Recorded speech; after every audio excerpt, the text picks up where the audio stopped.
Good to be with y'all tonight. I will not ask, although I'm tempted to hear what your dinner plans are. The hungrier I get, the more I want to hear about what other people are eating. So I'm not going to ask. We're not going to talk about that, but hope you have a great Christmas Eve ahead of you with family and loved ones. Good news is something we all love to hear. Right? Very few times do we turn on the news and they say, tonight we're going to start with good news for all people. Usually shows don't begin that way, not in our day and age, right? Bad news is what hooks us.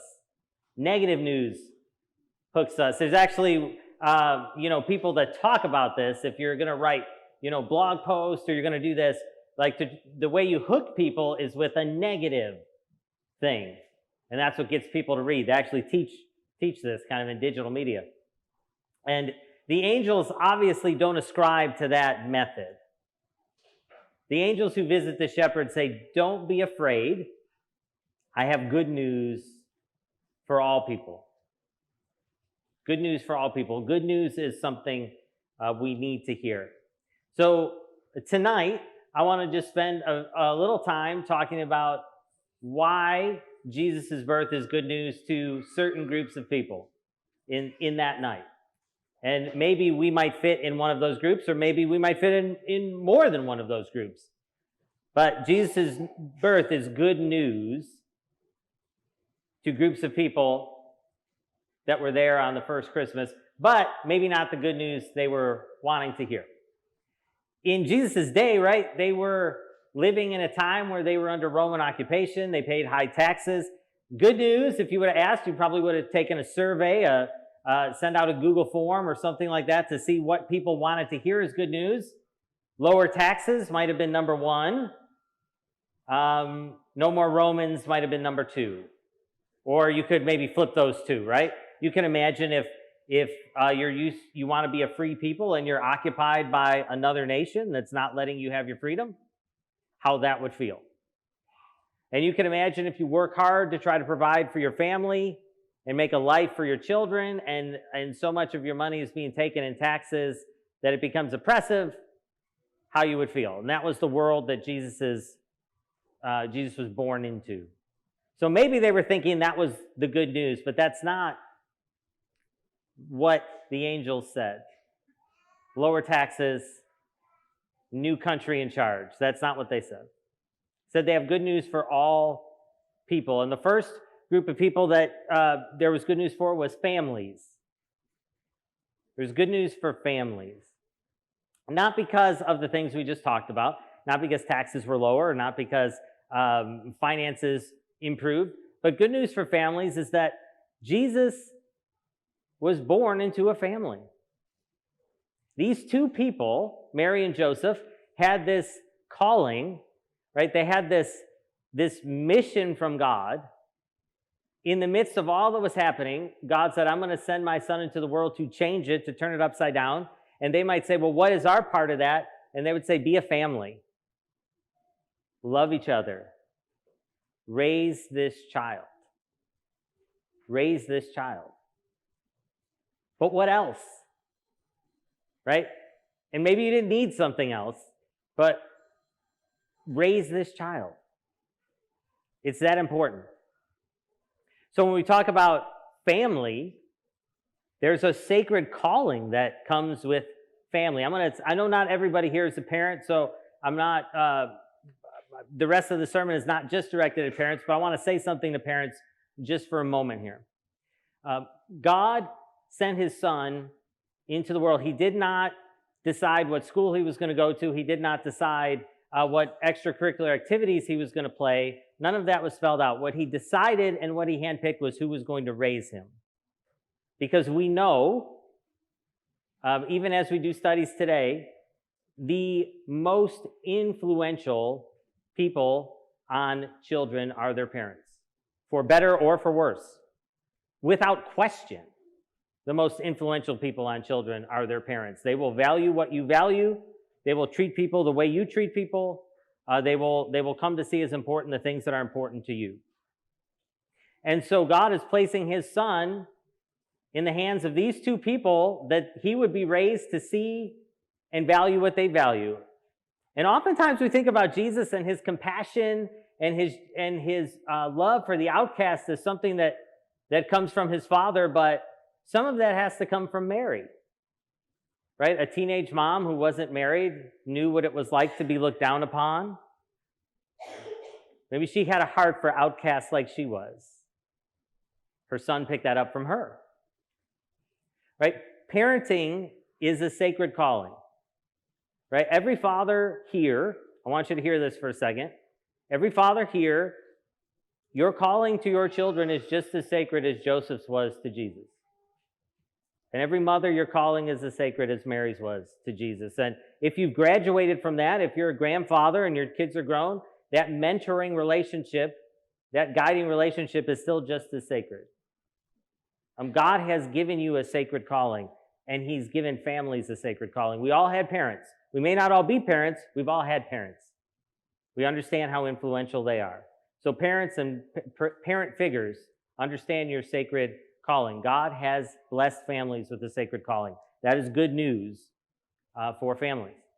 The second group that it is good news to is people who just maybe don't fit into categories otherwise. People who don't fit in what society's supposed to be. Those were the shepherds, right? Shepherds were not people that were deemed successful or were viewed as successful. They were odd, they were weird, they were strange.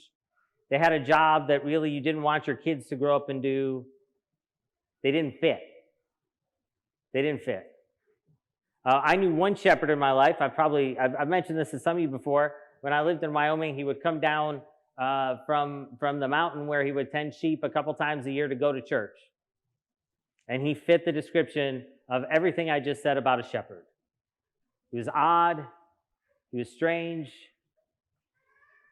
and he just didn't fit, right, with what you would consider, the normal career paths in society.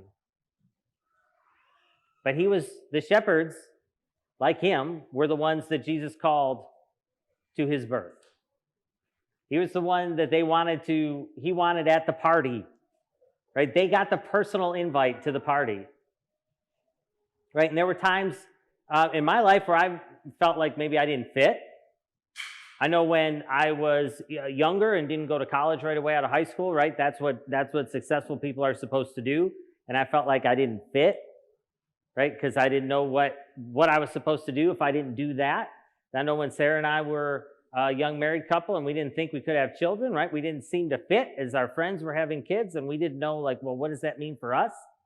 We don't really fit, right? There are times in our life and seasons in our lives where we might not just fit, right? And this is good news for you, because when we don't fit into those patterns and those ideas of success and what's prosperous in the world, those are the times God's calling us to come be part of his family.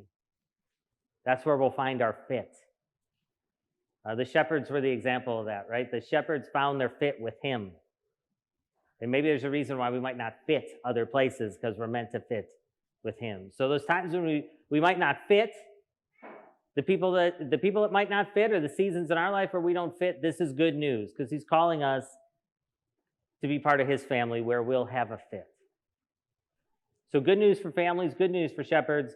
And the last one I want to acknowledge, good news for those who are broken-hearted. Because the first Christmas was not full of joy and celebration solely. Right? There was a lot of family dynamics in Mary's family and in Joseph's family that led up to Christmas. The Bible doesn't really talk a lot about, but we know Mary is not there with her family when the child is born. We don't really hear a lot about Mary's family being supportive of her. Right? The first Christmas is one where family dynamics come into play, just like they do in our family. And there are seasons and there are times in our life where we have great, joyous, wonderful Christmases, and there are times when we have Christmases where things are not the way they should be, where our hearts are heavy, where we might be noticing someone that we're missing for the first time, or maybe, for the 20th year, and we know they're not here. Where we might be going through a struggle ourselves, or our family might be going through a struggle. We're certainly understanding of that this year. And there are some Christmases just where our hearts are heavy, and there's something about Christmas that just kind of magnifies that, right? We could go through day by day, maybe getting through, but Christmas we realize when something's off, when there's a rift in the family, when something isn't right, we notice it more. It stands out more. And so if you're having a Christmas like that this year, I want to let you know his coming was still good news for you. Now, not in this gospel that we read, but later on when Jesus is old enough to speak for himself, the first thing he says when he talks about why he's here is he quotes an Old Testament prophet that says, "The Spirit of the Lord is upon me. I'm anointed to preach good news to the poor and to bind up the brokenhearted, to comfort those who mourn." But he had you in mind. If this Christmas your heart's heavy and your burden is heavy, he had you in mind. Right? He came for you. Other people may go on with their Christmas and you might think they don't notice, they don't see you. He does. He does. He had you in mind. And it may not be instant. It may not be something that is immediately fixed. But he is here to bind up the brokenhearted, to comfort those who mourn. So it is good news for you, even though our hearts might be heavy this year, that he came with you in mind. So I just want to encourage you, if you're part of a family, to remember how sacred your calling is. If you're feeling like you might not fit, to remember how he welcomes you. And if you are experiencing this Christmas brokenhearted, to know he came with you in mind to bind up the brokenhearted and those who are struggling. That is good news to us. But no matter where we are, he's here for us and to be with us. So I want you to, as best you can, have a wonderful, blessed, Merry Christmas, mindful that he is with you, present with you, in the midst of the joyous family, in the midst of the hard things as well, and that he'll remain with you all the year through. In the name of God, Father, Son, and Holy Spirit. Amen.